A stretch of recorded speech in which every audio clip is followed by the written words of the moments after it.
Hey humans, how's it going? Susan Ruth here. Thanks for listening to another episode of Hey Human Podcast. This is episode 171, and I sat down with Bob Zaugh. He is a non-cooperation draft resistor, founder of the Peace Press, a member of LA Resistance, and peace activist. And that's just some of the things he does.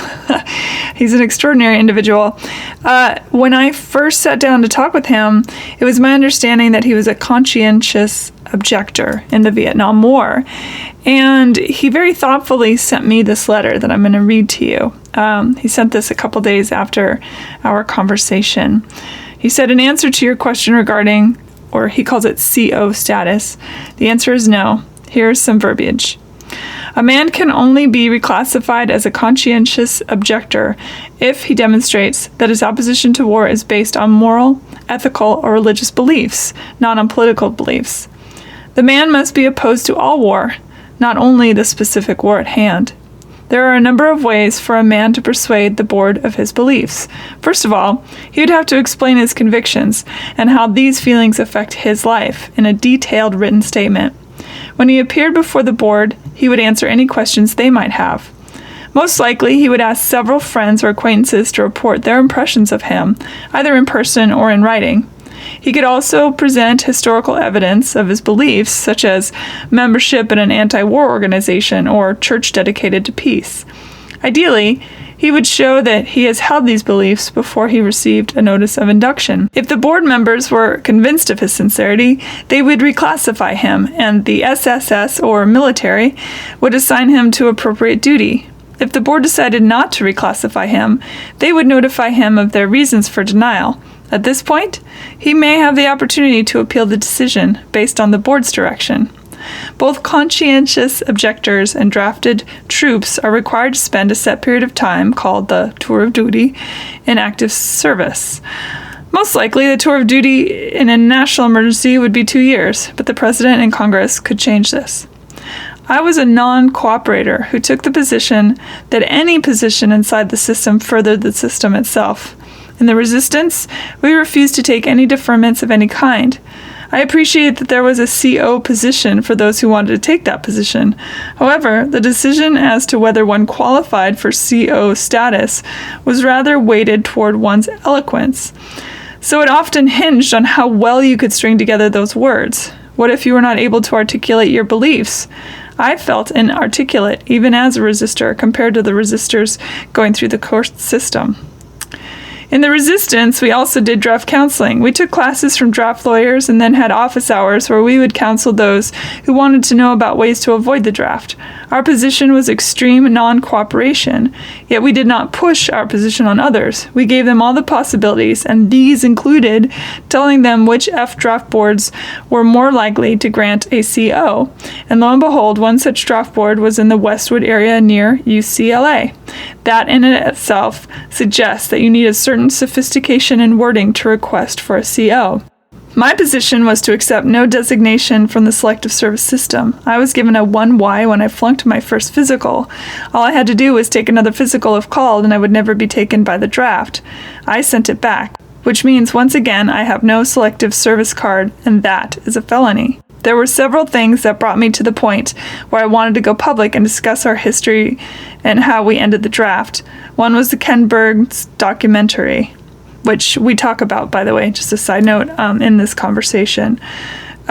He was introduced at an event, Bob was, at a Venice community housing event, and he was introduced as a draft dodger during the Vietnam War. But he says, I never dodged anything. I stepped forward and picked a fight with the government. Yet here I was decades after the war, and this person, whom I've known for decades, was unable to identify what it was that we did. Anywho, I was a non-cooperation draft resistor. So that's his own words, and I think that's important to hear. I want to mention, we talk about this in the episode, but Bob was also instrumental in the documentary The Boys Who Said No. They're working on getting that released this year, and I've seen some of it, and it's fantastic. And it's about those who stood up and said, nope, we're not going to do this. That's a paraphrase. So there's that. The conversation we had was really quite something, and we talk about the Vietnam stuff, but we also talk about the other projects that he works with. SPY, which is the Safe Place for Youth programs. We talk about Gary Tyler, who, if those of you don't know, he was incarcerated at the age of 16 and sentenced to death for a crime he did not commit. He was framed for that, and years later he was finally let out of Angola prison after a lifetime of serving there. Anyway, we talk about all this stuff. It's really a lot and super interesting, and I put tons of links on heyhumanpodcast.com's link page. Please go check that out. Again, I curate that page very purposefully, and hopefully you all enjoy going through that and checking out books and movies and articles and things about stuff that I talk about with my guests. The usual stuff, Susan at heyhumanpodcast.com if you want to email me. My main site, of course, as I mentioned, is heyhumanpodcast.com, but I also have a susanruth.com if you want to see the other things I do. If you shop Amazon, do so through the Amazon portal on Hey Human Podcast's website, because when you do it through that porthole, you help support Hey Human. Yes, I just said porthole. I didn't mean it. I meant portal. But you get the idea. Social media, of course, I'm on Facebook and Instagram, and that's for Hey Human Podcast. And then under Susan Ruthism, I'm on all the social media. So there is that. Thank you for listening. If you enjoy Hey Human, I think you probably do if you're listening, please rate and review it on iTunes. It's super helpful. Yeah, okay, let's get into this, episode 171. I hope you enjoy. Thank you for listening, and let's go. Bob Zaugh, welcome to Hey Human. Thank you. Thanks for having me. It's lovely to have you here. So we met through Ruth. She keeps introducing me to fabulous people. And spent the weekend in the Disenchantment booth at Comic-Con, and that was really fun. Got to chat with you a little bit. And you are a man of few words in many moments. And then we got to talking, and I found out that you have quite a history. So I'd like to start at the beginning of that history, if you don't mind. Are you from California originally? Gardena. It's a little south here, 20 miles south. Okay. I read online that it said that in the 50s you were anti-communism, that you were like big in that and part of that movement. And was that shaping a lot of you in the beginning? We were all anti-communists. They brought a speaker into our junior high, Dr. No Young Park from Korea, and his speech was "Red Cloud over Asia," and he was a rabble-rousing speaker about anti-communism. And once he was done, I was looking under seats for communists. I wondered if my parents were communist. And, I started writing about anti-communism. I submitted the same essay in junior high school, and even junior college. I was just a rabid anti-communist. And then I found out other things were going on. It's interesting to me that they came into the school to get your brains early. Well, schools were run by usually conservative people. Navy officer was the head of he was the boys' vice principal and football coach and so on. Mm-hmm. So I don't think it was that unusual. Did you go to a private school?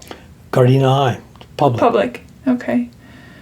Seems a little unusual, but maybe not to bring politic into something other than civics class. No, it's not unusual. And, they finally stopped. They would bring the Army and Navy in to recruit students, so that you were completely unaware that you might have a choice.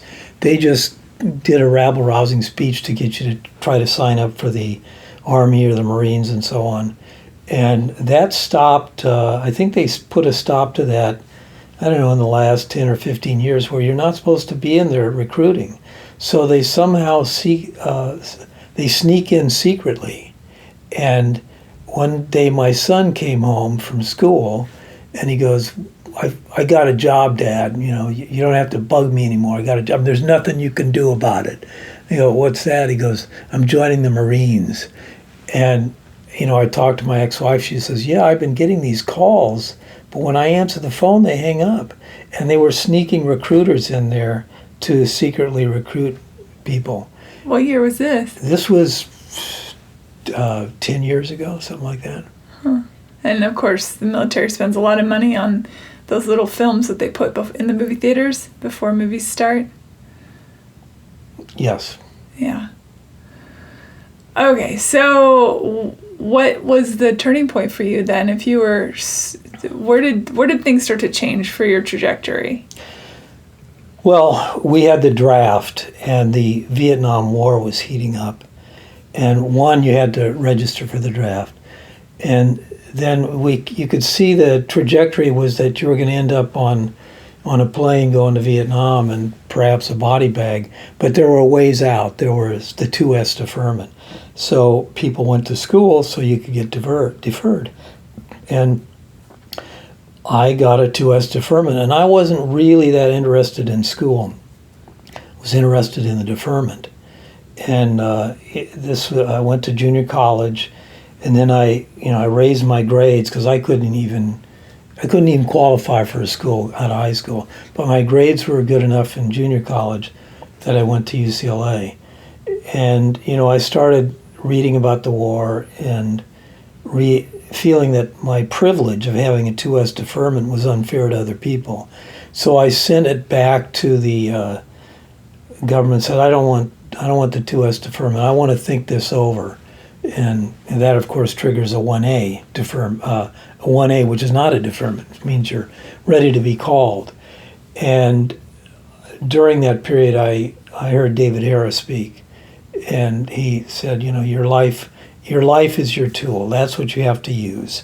And if you don't like our foreign policy, you need to non-cooperate. You need to pull yourself out of that foreign policy. And, recently he says evil is a participatory phenomenon. It needs your assent for it to work. So you pull yourself out of that. And so at that point, I decided to send in my draft card, which is a felony. You have to have a draft card. It's a felony not to have one, but we publicly turned in our draft cards. And how old were you then? I was 20, I guess, something like that. I'm curious to know, before you heard Harris speak, when you were thinking, okay, I have this deferment, it's not fair, and then the idea that really, especially for the Vietnam War, they were just carting off people in droves, and that somehow your dominion over your selfhood was no longer your own. The government was able to claim you. Yes, and they had all sorts of categories to make that claim and to force you into moving in a certain direction.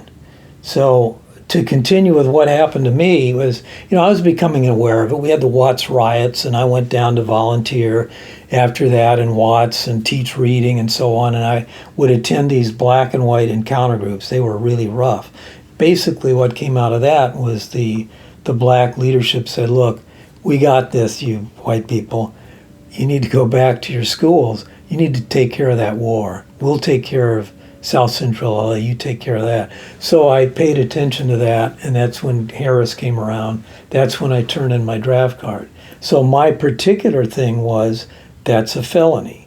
And then they ordered me for induction. Now I had rheumatoid spondylitis. It means I'm never going to be able to go in the service. So I took the physical and I flunked it. And so what they give you then is a 1Y deferment. And that was specifically created to keep you manipulated by the draft. Before that, Korean War and so on, if you flunked the physical, you had a 4F and they could never touch you again. You could do whatever you wanted. But the 1Y, you had to go back maybe every year and take another physical. So you were always under their thumb and guided in certain directions. And so I turned that in. That's a felony. Turned in the 1Y. Then they called me for another physical. This time I refused to take it. That's a felony. These are 5-year felonies. Was anyone knocking on your door to take you to jail? No. They were starting to get careful about that. They quickly indicted the first people to start turning in draft cards and refusing induction. But it became out of hand, and we ended the draft, is the way I feel. So then they called me for induction because I refused a physical. 1A delinquent, they called me for induction. I went down and I refused to be inducted publicly. Refused to get on the bus. Well, I didn't get to the bus. You go inside to take the oaths and all this. I refused. And so that's another felony, potentially. So then they indicted me. And I was part of the resistance. We all hung together. We took these actions together. We would turn in our draft cards together. But when it comes down to the induction and so on, that's individual. And one by one, they would pick people off, indict them, and take them to court. And our strategy was we wanted to defend ourselves and not use legal terminology. We wanted to say, here's what we did and why we did it. So I watched my friends go off to prison. I lived in a house full of people that were indicted and sent to prison. And then my trial came up, and I defended myself, which was a big deal for me because I would do anything to never speak in public, anything at all.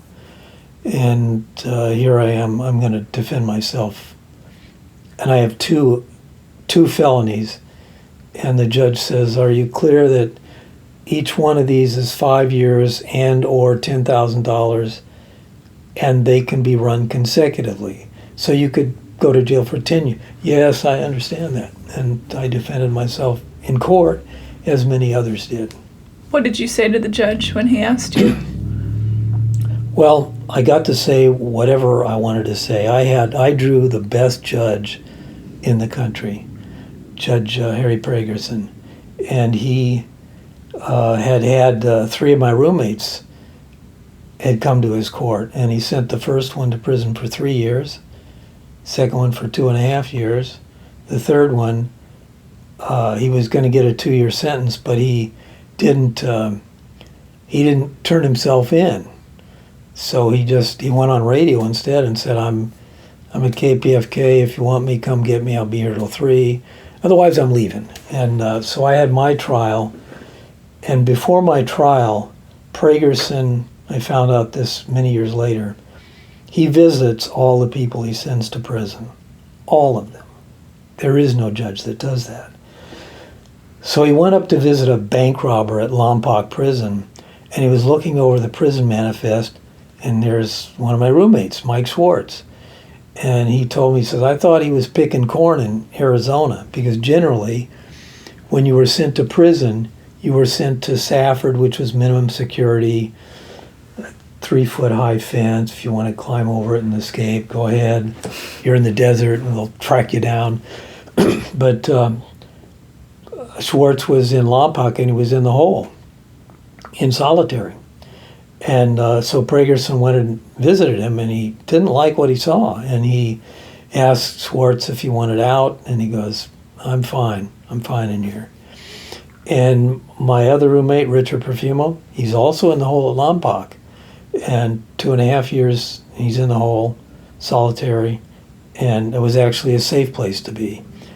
Pragerson talked to him. And he said, no, I'm fine in here. But Pragerson came back to L.A., and apparently he filed his own writ to bring Schwartz back to court and release him. And when Schwartz came to court, and I was there, he wouldn't stand for the judge. They had to pick him up by his armpits, stand him up, and then the judge said, case dismissed, and Schwartz, he saluted him and said, thank you, Your Honor, and he left. And he came to my trial. So I defended myself, and one of the things I said was, I admitted right off the bat, I violated this law. I refused induction on this date. And but I want you to understand that I'm not a draft dodger. I'm not even qualified for the service. I have rheumatoid spondylitis. I had a 1Y, I turned it in. I cannot cooperate with the draft. And then I explained why. And part of it was what you mentioned, how you're being manipulated. And I talked to them about the one why. Then I talked to them about I said they had a date where after, I think it was August 26, 1965, if you were married before that date, you were deferred just for being married. And so people were lined up around the blocks in Las Vegas and states to quickly get married, not because we're in love and we want to get, but in fear of the draft, in fear of the consequences. So I pointed that out. Then the deferment was only offered if you were to have a child. So now people are pumping out children because they want that deferment. That's a hell of a way to live. That's not life, liberty, and the pursuit of happiness. So I pointed that out. Now, but I had violated the law. I was, the judge convicted me of refusing to take a physical, which is 5 years. But he acquitted me of refusing induction. He looked for a loophole, which I didn't see there was a loophole, but he felt that he could acquit me of that. And then by acquitting me of that and convicting me of the other, he didn't feel compelled to send me to prison, which they had all agreed to do, give you 2 or 3 years in prison. So he ordered me to work in the national interest, and I refused. I said, I work at Peace Press. We print for the Communist Party, Angela Davis, Daniel Ellsberg, and to me that's the national interest. So I refused. They didn't do anything about it. In fact, years later they sent me a pardon. So that's what happened with the draft. And we ended the draft. And that's unknown. The wars that are going on now, there's no draft. Therefore, I think we're short in the area of awareness of people who are the age where you go in the service, that we're unaware of our foreign policy. But we had to pay attention because we'd be on a plane to Vietnam. And that's what caused us to react against it. And in a bag coming home. Yes. I would like, if you could, to go into a bit more detail of that we ended the draft, because I think a lot of people listening don't know what was going on at that time. And the fact that all across the nation, in solidarity with each other, there were huge movements of people making grand displays of burning the card, tearing the card, stating their name. And can we talk about that a bit? Yes. It was all Gandhian direct action, nonviolent. You explain what you're going to do and you do it. You don't try to trick anybody, you just do that. Now, there were various kinds of actions going on. There was Stop the Draft Week, where the resistance, as we were called, did our nonviolent civil disobedience up in Oakland. I wasn't there, but people blocked buses and so on, and they were arrested and sent to prison. And then the more violent elements came in, and they started rioting and battling the police and so on. We were not part of that group. We never yelled at soldiers going to or coming back. In fact, we would take, we'd get the day-old bakery goods from Vandecamps. We'd go to the airport and hand out cakes and pies to returning servicemen. Of course, that's not what the rhetoric was. The rhetoric was that you were all anti-soldier, and it's amazing the wag the dog spin that can be put on. But we were the resistance. We were an entity that we pretty much responded the same way. We had respect for other people, and we still do. So it came to the point where the government really, they just couldn't get people to submit to the draft anymore. Now, I went down to the federal building every Wednesday, and I picked up the indictment list. I have them with me. Right now? Yes, I do. Oh, wow. I carry them because if I speak in public, I want to show that when I speak, I'm telling the truth, and I have it with me. So what that shows is that 35% of all the federal indictments in this central district, it's called the Central District 9 or something, They were for selective service violations. You have bank robbers, you have car thieves, you have illegal immigrants, but the biggest component of indictments was for refusing to submit to induction, failure to submit to induction, not showing up for induction. It's 35%. Were the prisons already starting to get overloaded as well with all these dissenters? Yeah, there was no way they could handle it. There were, I think, about around 3,000 people went to prison, but there were thousands of people that refused induction. They couldn't handle it, so they buried it, and it's still buried. So 2 years ago... Buried, explain what you mean by that. Well, the story of draft resistance is not out there. Ken Burns, the well-known documentarian, did an 18-hour presentation on Vietnam. It's on PBS. Funded by the Koch brothers. Yeah, well, David Koch and the Bank of America.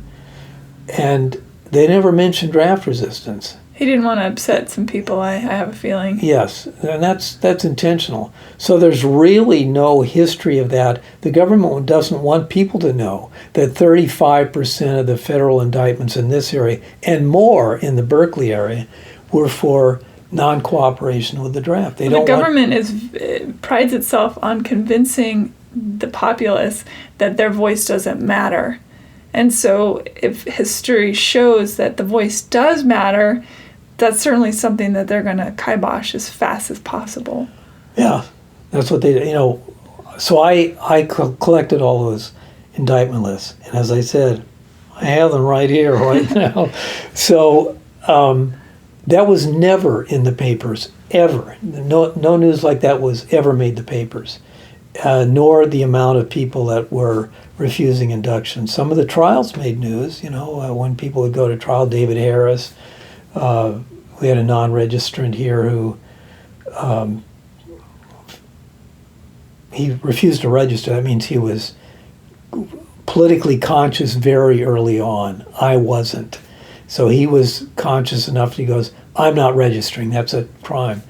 And when they indicted him, and he had to put up some bail money, and then they never did anything about it. So he finally went back and he said, look, give me my money back or take me to court. So they take him to court. And so I think he saw the movie Beckett the week he was going to court, and he decided, I'm not going to submit to the court. So he sent his mother in the day of his trial, and she reads a statement to the judge that Greg Nelson does not recognize the courts. And can you be present in absentia like that? Is that, or did he care? He probably didn't care. No, what he did was he says, I'm going into sanctuary. And so he picked a church, and we all went down to the church, and he was chained to the altar, and then there were a bunch of us chained to him. All of this is a conspiracy. And what conspiracy is, breathing together. And that's what the government is really afraid of, is the breathing together of people. So for me to jaywalk is like an infraction, but for me to sit down with you and talk about some group jaywalking, that's a conspiracy. We're breathing together. And that's what the resistance was. It's so interesting. Breathing together. I read an article, a science article, that said that in a movie theater, that heartbeats will sync in the whole of the theater. The heartbeats and the breathing will sync together without any indication of, trying. It just happens. Please send that to me. I'd love to read that. Isn't that interesting? Yes. I love that idea of breathing together. There was one case we had in Arizona where we all went into court and we all intentionally breathed together. We had like an Indian guru with us, and we breathed in and out and in and out and in and out, and we had magical results as a result of it. How did your family feel about the fact that you were standing up against this? Well, my dad sitting down against went this? out for pork chops when I was 16. He said, I'll be right back. He didn't come back. You're the guy that everybody talks about that has that story. I mean, that everybody uses that as a mythology of the dad who says, I'm going out for smokes, and then doesn't come back. Holy cow. This was pork chops. So, wow. Anyway. Have you talked to him since that? we can get into that story. Let me finish this. Okay. That's an incredible story right there. Yeah, okay. But, and my mother, she just wanted me to be a school teacher. You know, she did not understand what I was doing. Yeah. So she didn't come to my trial. I didn't have a jury trial. I decided I wanted to talk directly to the judge because the whole thing was terrifying to me. But I felt I could talk to the judge. So I did. But you were willing to go to prison. Yes. I don't know how I would have fared in there, but I didn't have to go to prison. Tell me why you were willing to go. I was against the war. I believed what I was hearing from David Harris. I examined it. It all made sense. We had lost control of our own lives. You know, had it been World War II, maybe it would have been different. But this was, we're attacking an agrarian economy where basically we got these weapons. You know, the kids that grew up sticking the firecracker up the cat's ass. Now they're in the government and they developed these weapons. They want to try them out. Let's try them out over there. Let's try some Agent Orange. Let's try some carpet bombing, et cetera, et cetera. That's what we tend to do. And if you want to stop it, you have to non-cooperate. You have to pull yourself out. And in order to get political change, you have to be willing to pay the price. And we felt that if we were willing to pay the price, we might be able to affect the outcome. And it ended the draft. How many people were and are in the resistance? Well, assuming the resistance still exists. You know, I go online. I think about around 3,000 went to prison. Tens of thousands refused induction and were tried and not sent to prison and so on. You just see different figures. It's really hard to figure that out. Mm. But we're around. We are doing a film called The Boys Who Said No, and it shows our story, exactly what we did, interviews and people going to court and refusing induction. And it's set against the carpet bombing, which the youth of today, they don't understand that either. So it's graphically shown right off the gate, carpet bombing, burning of villages, and then you start hearing from the people who took actions similar to mine, and all of them went to prison. It's pretty convincing stuff, and I watched what you sent me, and I do hope that film gets finished and put out, because what I watched was not only moving, but sadly it's as relevant now as it was then. The idea that a government just blindly leads us around by the jowl. We have to know what's going on, and so many of us have our heads in the sand because it's more comforting to have the sand over the ears, than to actually know what's going on out there. And again, that idea, so many people I talk to, many who don't vote, but even those who do think, oh, well, it just doesn't matter. We don't have a voice. And it's so frustrating because that's exactly what a government wants. I don't care which government, pick a government. That's what they want you to think, that the people have no voice, that they have no power.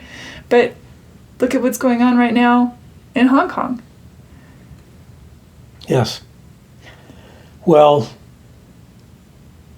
there's a lot of good signs out there. For starters, my belief is it's one soul connecting to another soul. That's what life's about for me. And in the recent years, finally there's more rights and opportunities for gays, lesbians, transgender, transsexual. They're starting to take public office. So there's a trend going on there that can be built upon. And we feel, the resistance, those of us that are left, is that people need to understand this lesson that for a lot of social change, it's not just like, I'm going to stop using plastic to drink out of. You're going to have to, at some point, pay a price. You might have to commit civil disobedience in order to have social change. It's crucial, as I see it. The Peace Press was born out of the fact that during the Vietnam War, you couldn't get printing done. So like, I want to print this poster against the war or the draft. Nobody would do it. And so this guy, Jerry Palmer, he was a doctoral candidate at UCLA, and he dropped out and he bought a press, put it together, and he taught himself printing. Then he taught us printing. So we were able to do our own printing. And, I got involved in that, and we started to print for other people. And then finally we realized it was kind of volunteer work. We'd come in at night after a day's work and print some stuff for people. And we finally realized, why don't we make this our job, learn how to print so you can print commercially, and then we can give away printing for these movement people. And that's what we did. And it was an unusual group. We had a professor from UCLA who gave us, all men in the class got A's so they wouldn't be drafted, etc. I think he was booted out of there. Sterling Robbins. We had the co-founder of Spark, worked at Peace Press, Christina Schlesinger, whose father was Arthur Schlesinger Jr. of the Kennedy, Camelot cabinet and so on. And people just, volunteered to do it. So we started printing for all these groups who also couldn't get their printing done. And we printed for hundreds of groups. And we did it for 20 years. Wow. And you brought this book for me to look at, Peace Press Graphics Art Book. And it's lovely and inspiring.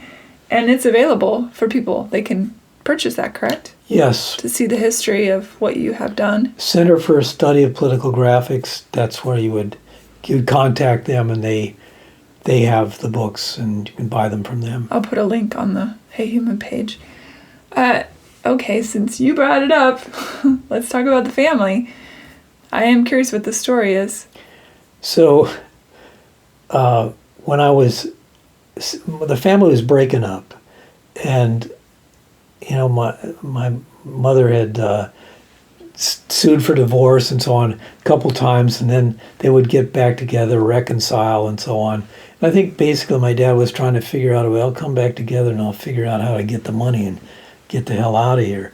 So he bought a new car, and one day he told me his car's in the driveway and it's got all kinds of stuff, and he goes, going out for pork chops, so be back pretty quick. And he never came back.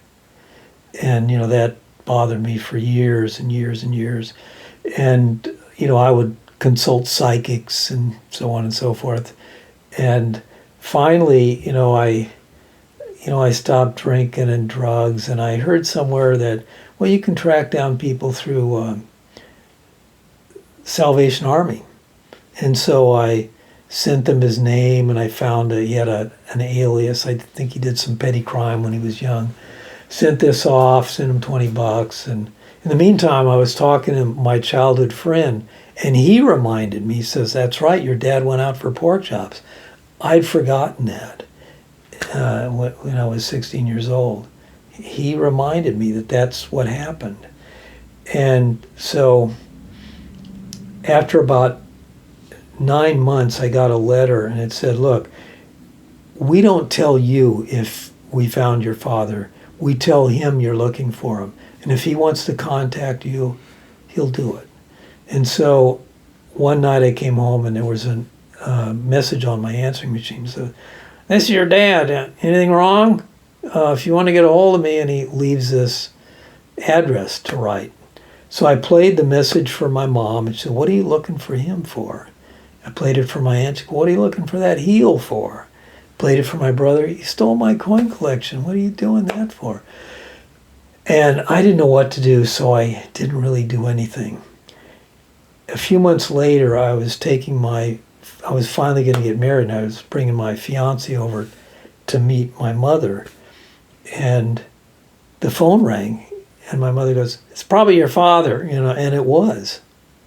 And I picked up the phone, and so he's asking me about, what happened? He said, is anything wrong? And I go, yeah. I says, your mother died, because he cut himself off from everybody. And I says, your daughter, my sister, she died a couple of years ago. He didn't know any of this. And he goes, yeah, what about you? And I go, well, I graduated from college, at UCLA. I was a draft resistor, and I'm an alcoholic. I was an alcoholic. And he goes, did you do drugs? I go, yeah, I did drugs. He goes, that's what I figured. I figured you'd become a drug addict. And he said, do you need any money? I said, no, I'm fine. He says, well, look, you write me and I'll write you back. So I sat down and I wrote him a letter, and I thanked him for the parts of my character I thought came from him. He was really pretty honest guy, when this family in our neighborhood was going to move and they were pissed and they decided to sell to Negroes, the whole neighborhood rose up and had meetings, and my dad wouldn't participate. He just wouldn't do it. And he was the only person that wouldn't participate. That can make you an outcast. But anyway, I respected some of the things in his character. So I wrote him a thank you about that, and I get this letter from him, and there's a check for $500 in it, and it's in an account in my name and my brother's name. Like he's never forgotten us. And he said, this is for you and your mother.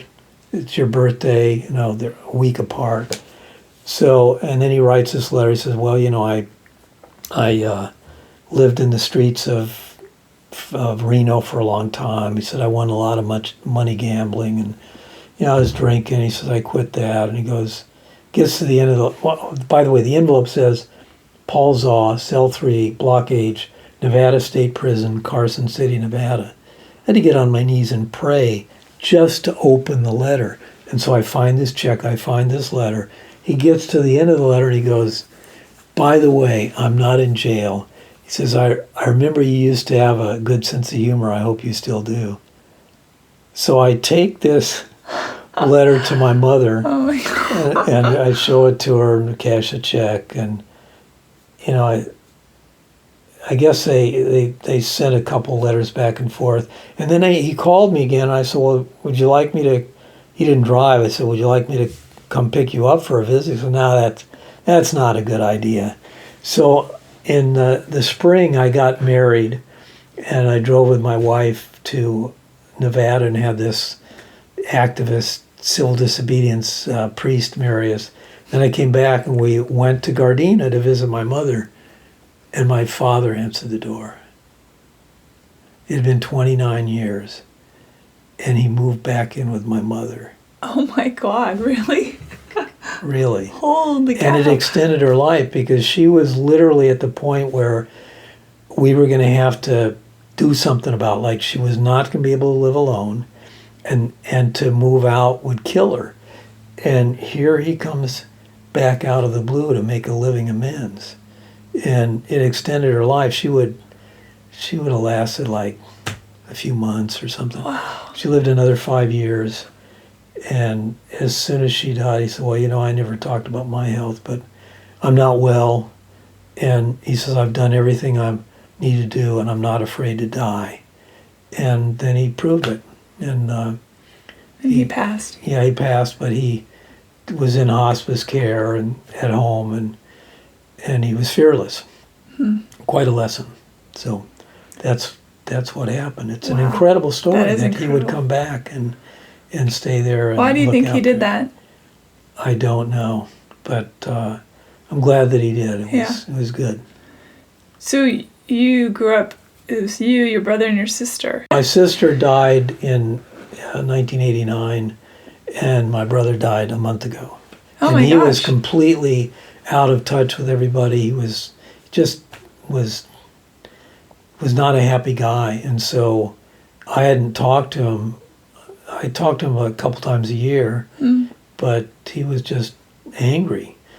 And I got a call from the coroner that he died, and they didn't have any way to identify him. Died in his house. So. Wow. So I didn't see him, and he wouldn't come around to visit my dad. I said, you really need to come here, because... Were you and your brother close? No, we were never really Estranged. close. Not even, yeah. And your sister and you? We weren't that close either. The family wasn't that close, Yeah. So. How did your sister pass? She had ovarian cancer. And yeah, so it was kind of quick. They found out she had it, and she passed kind of quickly. Wow, that's a lot. Where are you now with to know you? And I came to that screening the other day with Spy that you helped bring Gary. Can we talk about Gary a little bit? Sure. I cried through that whole thing. It was so moving to me. But let's just talk about it. Go ahead and talk about how you met him and how that all... Well, back to Peace Press, we printed for everybody and everything. We printed for all of the people that were wrongly convicted. Fred Hampton, or murdered. Ellsberg, the Berrigan brothers.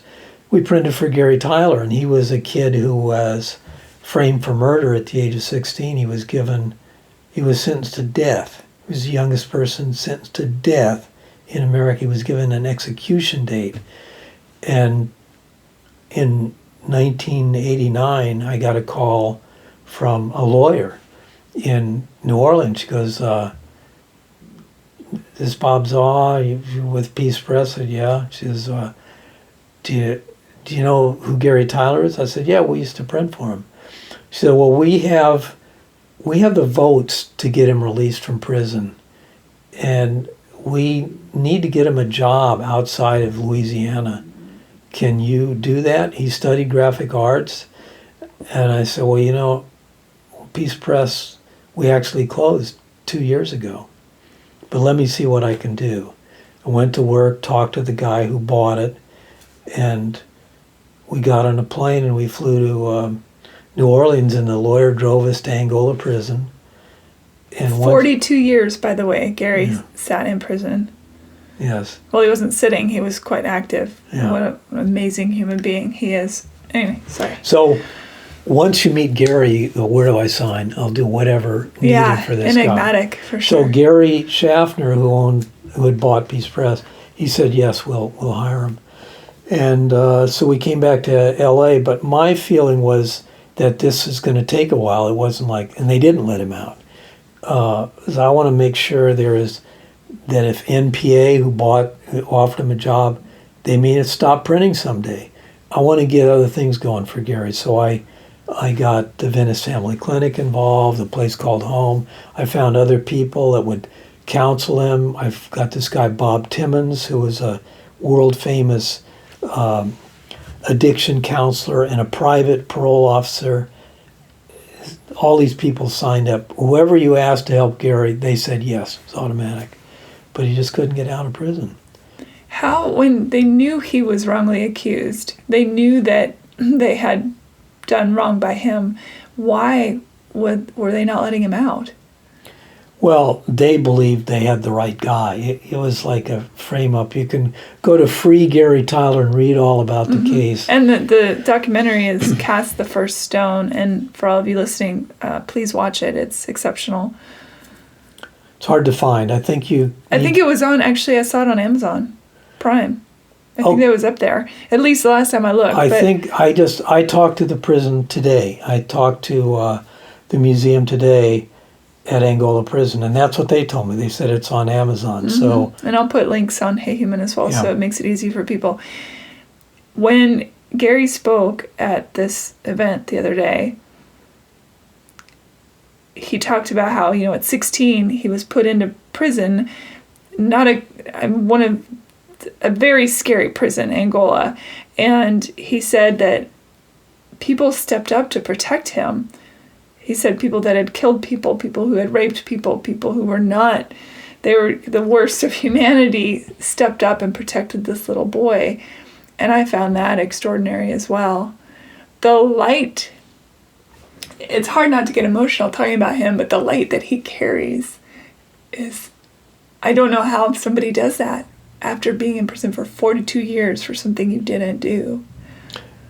It is amazing. Among the people that stepped up were the Angola Three, who were the guys in the U.S. who served the longest time in solitary closed cell restriction for over 40 years in solitary. and they stepped up. They looked at Gary and they saw, here's a 16-year-old kid, 130 pounds or something. They set aside their life of crime, the stuff they'd done in prison. They said, this could be my son, it could be my brother, it could be my nephew. And they stepped up to mentor him through. And, he had some attitude when he was in there because he was wrongly convicted. He was upset. And he finally realized that this attitude won't do. And he worked hard to change it. And he took on things that just gave him a character that you will not find anywhere. He's one of the original hospice volunteers, and so he did that for 17 years. And people who were dying, they asked him to be the person that escorted him from this life into the beyond. To shepherd, yeah. Yeah. So. And now he works with SPY, which is an extraordinary organization as far as I can tell. You want to talk about that a little bit? It's called Safe Place for Youth. A good friend of mine started it. Our kids went to school together. She started feeding the homeless youth on the boardwalk in Venice. Just out of her car. Yeah, just walking up and down the boardwalk. Yeah. And then they finally got an organization going. And this organization, it seems to be the organization that LA County is relying on, because the problem with the youth is most of them had really crummy upbringings and many of them were in foster care.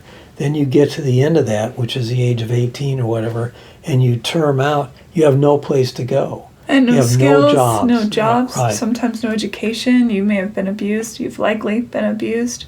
So this is providing services for those people. And Gary's in there. Now his story is finally out there. This event that you went to, he's been there 2.5 years, but nobody there really knew his story. So you weren't the only one weeping in the audience. Most people were weeping in the audience when they heard his story. So he also ran the drama club for 20 years in Angola prison, and he's now starting to teach that. And we got to see this skit, and I got to see him a few days before, just talking these kids through the skit, and the performance that homeless guy put on, it was like for realsies. Yeah, everybody in the room just froze. A kid came in and said, you all ignored me, and it was sort of that speech of the preacher. Do you know that story about the preacher who dressed? He was going to be the pastor at a new church, and he dressed up as if he were homeless, dirty clothes and all that, and he sat on the road on the way into the church, and everyone ignored him. And then he came into the church and came up to the pulpit, and everyone in the church was aghast, and he began his sermon. And no, I hadn't heard that story. So but the way this one started, that's basically kind of what happened that day at the show. And Gary had it set up so that this kid would be outside, panhandling outside this church, which is where this event was held. Yeah. And then he would sort of appear in the crowd later, and that's how that play went. It was pretty amazing. Yeah, it was. I saw people's faces like, "Oh my God, what's happening?" I think they were just a little bit scared. So much. There's just so much. You have done a lot for this country and for humanity. Thanks. I try. Just, I have an attitude of trying to be of service. And what I try to do is, I don't try to do anything for myself. I'm usually involved in a project that is going to help others. And that's kind of why they work, because I'm not out there trying to get my name in lights. Often you won't see my name anywhere on something I'm doing, or just trying to make a connection for somebody that's trying to do something. And that's developed a reputation where I can continue to do that. And Gary's one of the chief people I work with. Anyway, that's my secret. And also to be relentless, because I had to be relentless for 27 years before Gary got out of prison. And to find him a job Actually, let me tell you that story. We were hoping to get him a job at a place called Home, where they have a theater, and the founder of it wanted to hire him, but she had now retired, and they didn't have the budget. So I was driving with Gary through Venice, and I said, well, I want to take you to Spy and just want to show you this place. And so he walked in, and I've known the owner since before Spy. He says, oh yeah, you can tour, but he says, we don't have any jobs here, Bob. There's no job for Gary. She talked to him for a few minutes, and obviously she was impressed. That's Allison? Yes. So, we walked through, and we were leaving, and so, we don't have any jobs here, Bob. I says, okay, I understand. I just wanted to show him one of the agencies of the type we would like to get him together with. And I said, but here's a video of Cast the First Stone. You get to see Gary directing. So I go home, and 3 hours later I get a call from Allison, and she's crying. And she goes, I just watched this video, and we have to hire this guy. Yeah. And it's not easy, because to hire somebody who's been in prison, there's all kinds of rules and so on, alleged rules. You have to have a live scan, and you often never hear back. They just go, you didn't pass the live scan or whatever. What's that? I don't know what that is. I'm not sure. They just look at your record. But the thing is, what I found out from the Venice Family Clinic and others is they just tell the county and say, look, I'm hiring this guy. This is who we're hiring.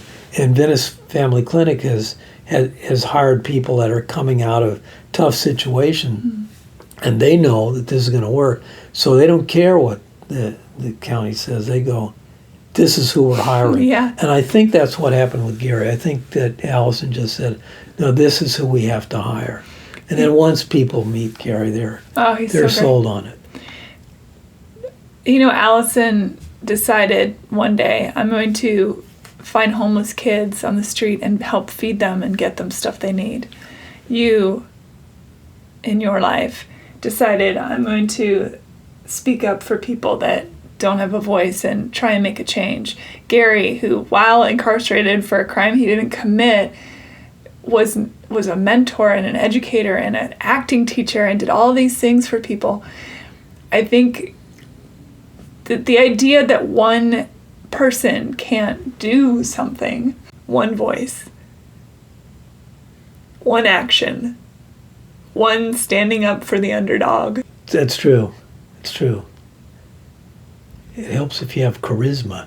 Yeah, but you don't need charisma to make a change in the world. No. I mean, Allison, handing out food from her car is just a person wanting to do some good and to help someone that needs help. That's kind of the thing. It's like, I think human beings think that in our own little world, there's nothing we can do, that the world is so full up of problems that it seems insurmountable, it's Sisyphean, and it's not. I think it's important that people remember that one is plenty. Do good, help each other. One hand holding another to cross the river is enough. That's absolutely true. I'm honored to have you here. Oh, thank you. I like your podcast. Thank you. They're not easy to do. I worked on a TV show, and interviewing is a skill, and some people don't have it. You've got it. And well, thank you. Thank you. Tell people how they can find you. Tell them about all the cool stuff. So Peace Press is no longer really, but you can be found through that, right? I think there's a website or two. Once in a while, people contact us. The stuff will get forwarded to me, and they'll have a question, and I'll try to answer it. Because I had the longest time there. I was there from beginning to end. Other people came and went, but yeah. I try to answer the questions. But the Safe Place for Youth, safeplaceforyouth.org.